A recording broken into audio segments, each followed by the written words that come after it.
Kiedy pierwszy raz trafiłam na Drawkę, wydawało mi się, że jest to jedna z najbardziej kojących rzek, jakie widziałam. Natomiast teraz, kiedy mam świadomość, co działo się tam, ile krwi przelano nad Drawką i jak paskudne sytuacje miały miejsce w jej lodowatych wodach, patrzę na nią inaczej. Chyba lubię ją mniej.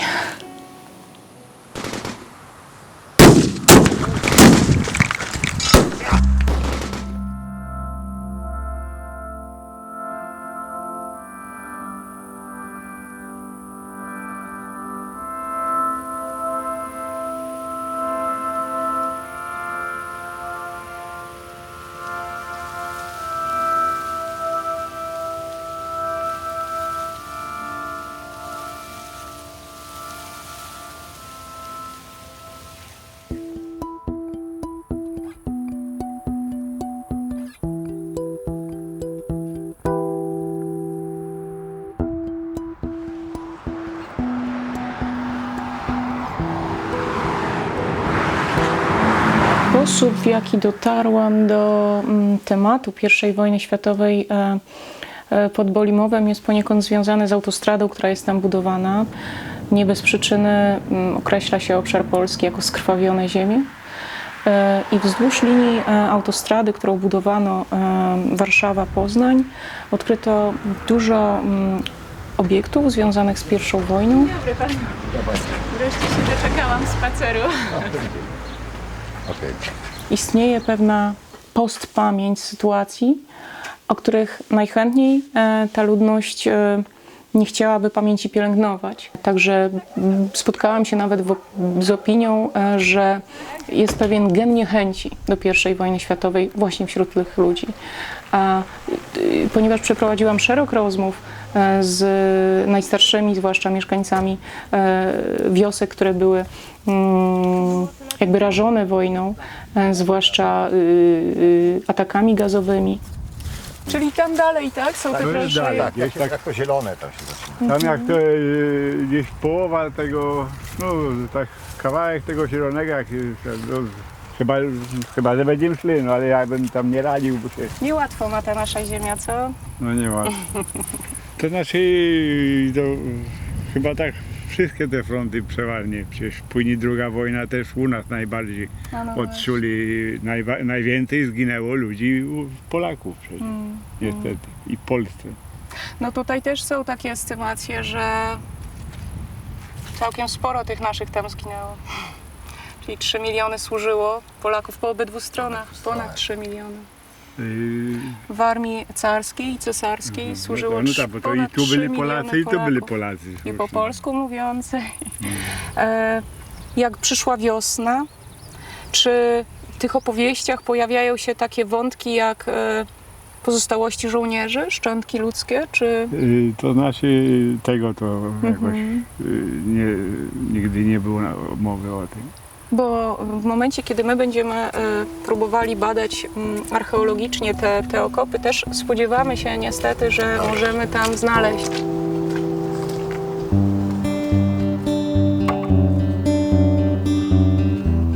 Jak zacząłem pracować tutaj w 1993 roku, czyli 21 lat temu, chodząc po lesie cały czas napotykałem okopy, ziemianki, różne leje po bombach, części różne metalowe, pocisków, broni.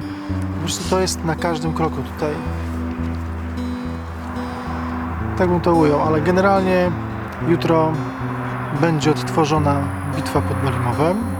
Pewne fragmenty w ogóle z rozpoczęcia I wojny światowej. Dopóki nie zrobiliśmy pierwszej naszej rekonstrukcji, to połowa, 3/4 mieszkańców gminy Bolimów nic nie wiedziało o I wojnie światowej tak naprawdę.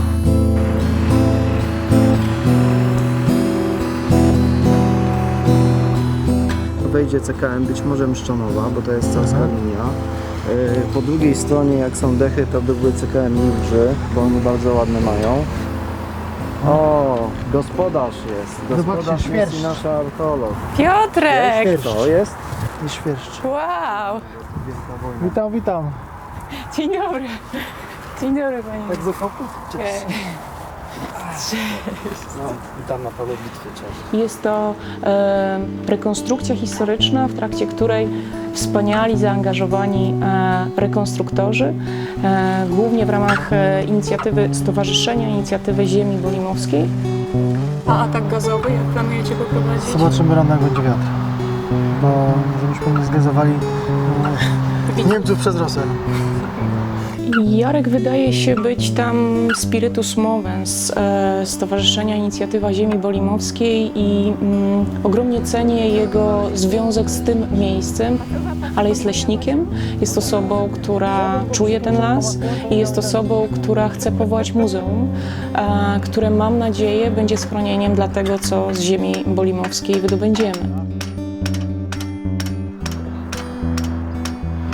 Już od kilku dni przygotowujemy się do rekonstrukcji historycznej Bolimu 1915. Na 99% tam będzie niemiecka, tu będzie rosyjska, no nie?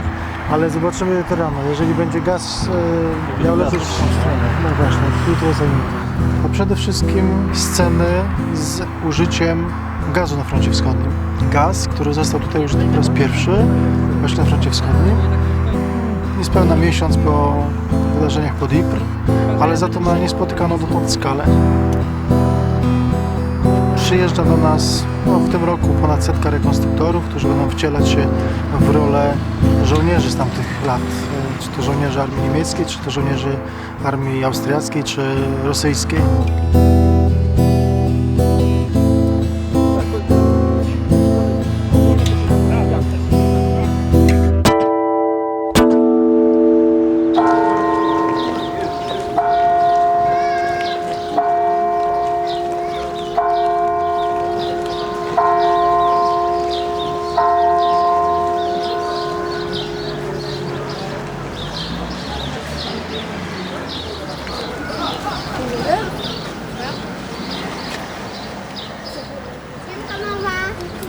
Ej, a co ty masz, syneczku? Karabin kupiłem sobie. Po co ci karabin? Chciałam. Myśli pan, że synkowi się dzisiaj przyda karabin w Bolimowie? W końcu wojna. W końcu wojna, tak? Dzisiaj jakaś inscenizacja podobno. Rekonstrukcja w wojny, tak. Aha, a czego ona dotyczy? Ja nie mam pojęcia, szczerze mówiąc.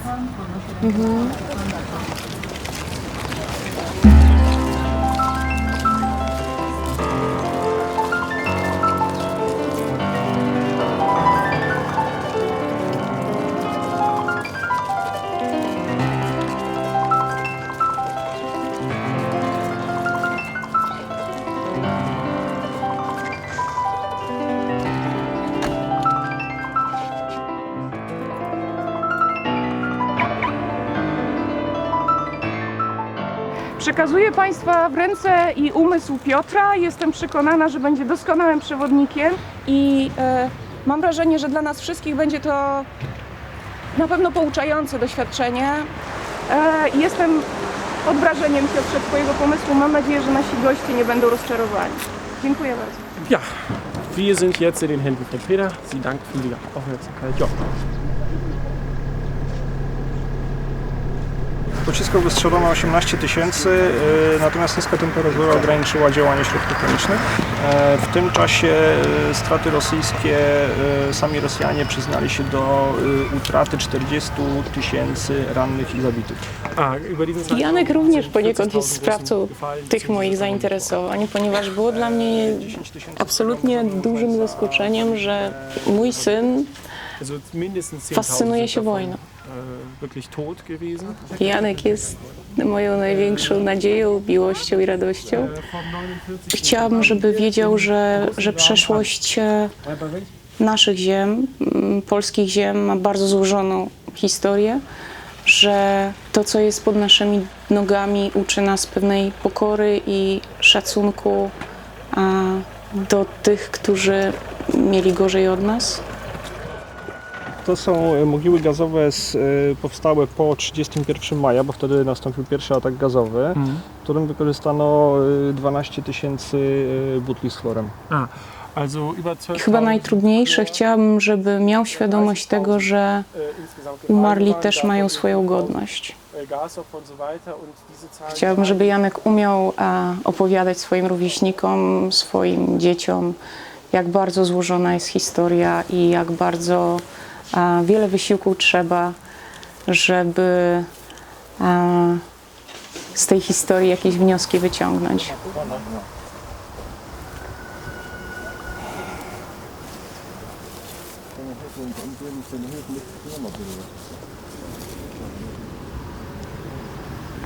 Also das russische Kreuz von der orthodoxen Kirche.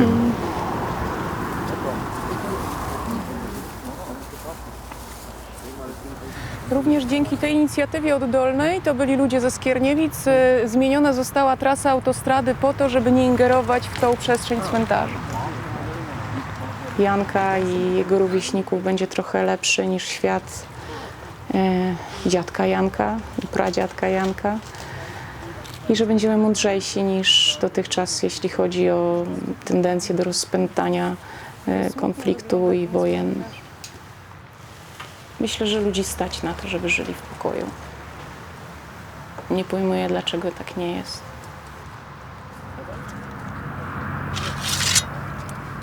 Fire!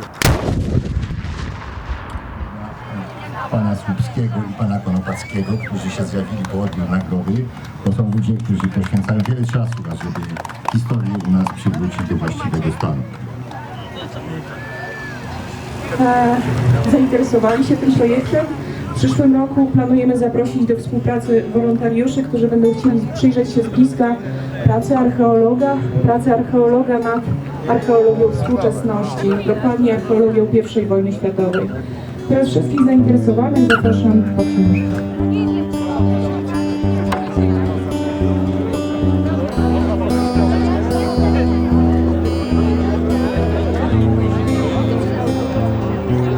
Powoli zapraszam, żeby wszyscy już z pola schodzili, którzy nie są związani tutaj z działalnością, że tak powiem, bojową. Za dużo pirotechniki mamy, żeby... Dobra, dawajcie ten. Znaczy broń trzeba jeszcze pobrać. Nie, Bartek. O tego nie było, to już żeśmy tak wzięli, żeby nie było. To nie jest mój rozmiar.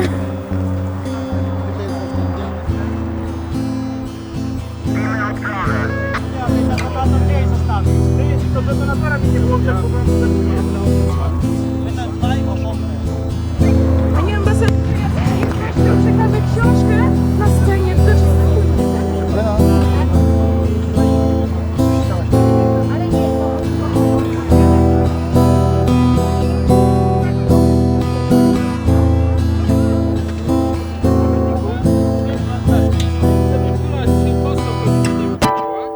Wreszcie bitwę czas zacząć! Jak film będzie ładny, to dam je.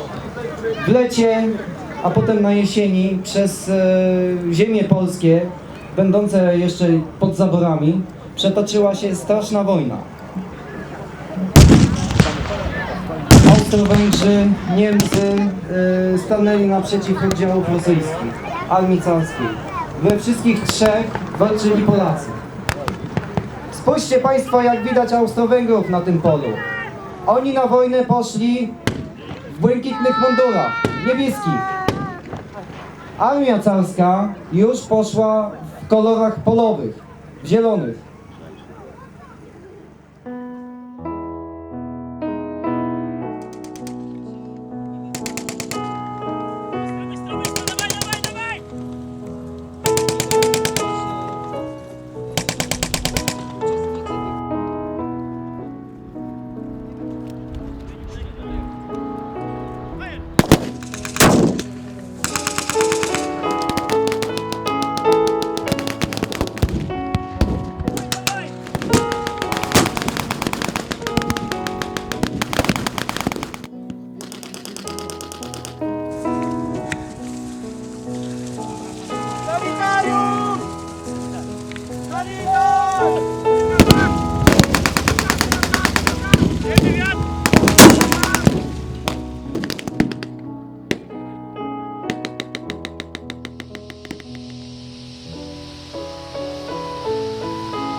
Tak, może być zbierał skupiska jeszcze łusa gdzieś w tym miejscu, bo jest słaby sygnał.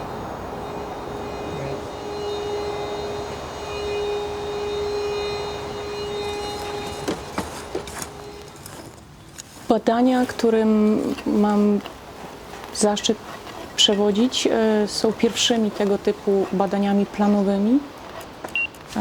To, co teraz robimy w ramach projektu Archeologiczne Przywracanie Pamięci o Wielkiej Wojnie, rozproszenie ich sugeruje, że doszło tu do hekatomby, szczątki te paliły się.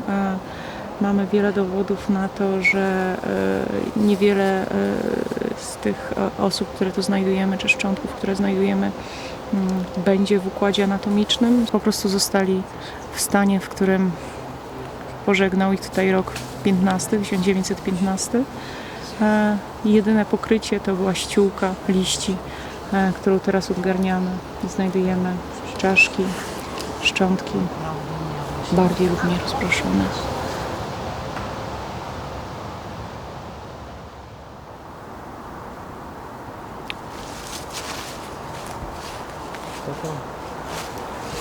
Czyli tutaj jest ten obiekt, który chciałabym, żebyś zweryfikował, dobrze? Bo on jest taki niespecyficzny i jest podejrzenie, że tu mogła być ewentualnie bateria butli gazowych.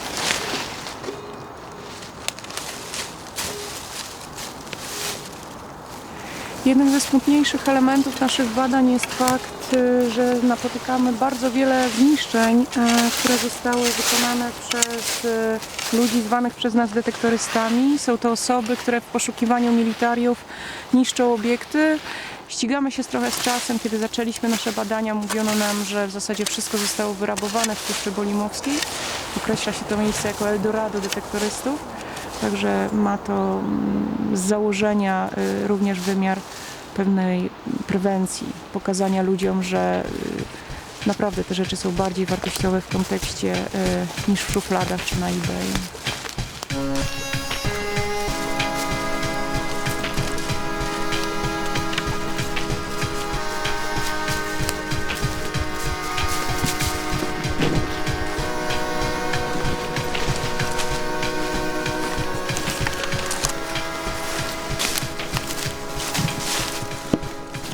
Ponieważ za nami jest pierwsza linia rosyjska, po tamtej stronie jest pierwsza linia niemiecka, z tamtej strony 31 maja 1915 roku doszło do sytuacji wyjątkowej na froncie wschodnim. Nie była to pierwsza próba użycia gazu, wcześniej doszło do użycia gazów drażniąco-łzawiących. Pierwsza próba podjęta była 21 maja. Nie doszło do niej i dopiero 31 maja 12 000 butli, 240 ton skroplonego gazu z domieszką chloru zostało tutaj użyte.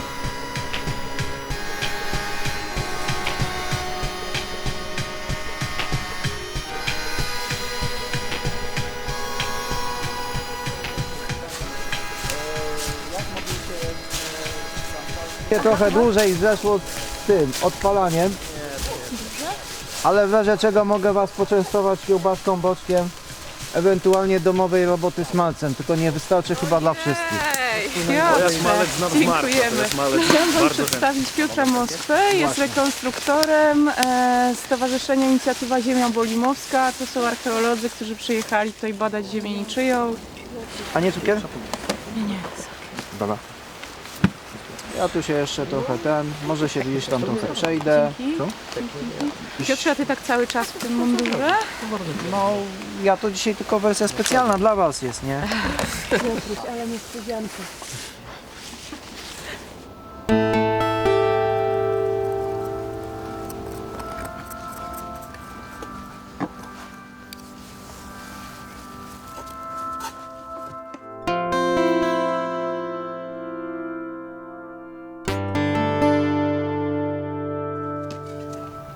Nie, to są świeże przełamy. Bo jak są świeże, to są takie jasne. Tutaj jest jasne, jakby były stare, to już by było takie ciemne. W kolorze kości. Tu raczej jej nie ma. Nie ma stopy. Nie ma stopy.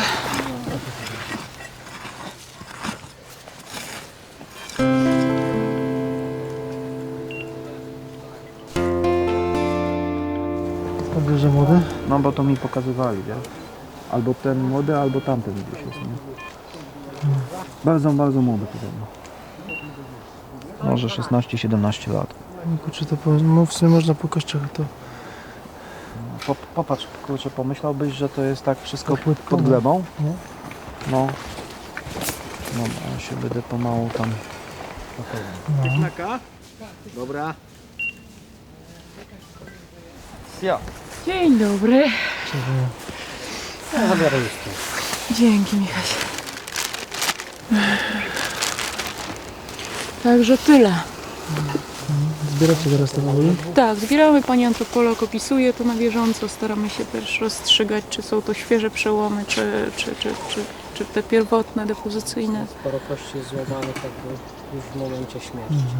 Czyli były to To wystrzały. tak mówisz, że tamten jest młodym człowiekiem? Ten co zginął podobno? Tak, bardzo młodziutki człowiek. A dalej coś tu będziesz też kopała jeszcze, czy? Znaczy wszędzie tutaj, gdzie są takie... Czerwone patyczki? Tak, czerwone kropki to są ludzie, szczątki. Patrz na takim kawałku mają, co?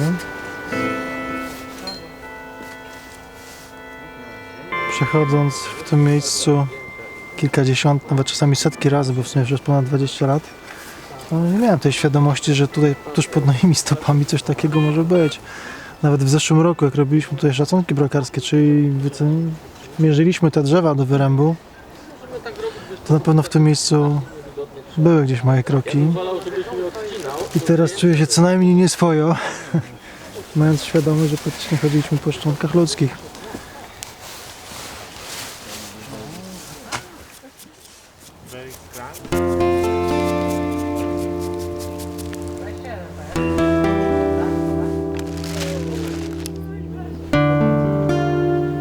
Doszłam do wniosku, że jestem w stanie stworzyć pewien precedens, który dowiedzie tego, że archeologia może przyczynić się do domknięcia pewnych traum. Że to, co mamy do przedstawienia jako archeolodzy, jako historycy, może się nie wydać atrakcyjne, bo nie jest radosne, bo nie jest zabawne, bo jest po prostu strasznie trudne, ciężkie i bolesne, smutne, ale mam wrażenie, że może nas wzbogacić. Na to liczę.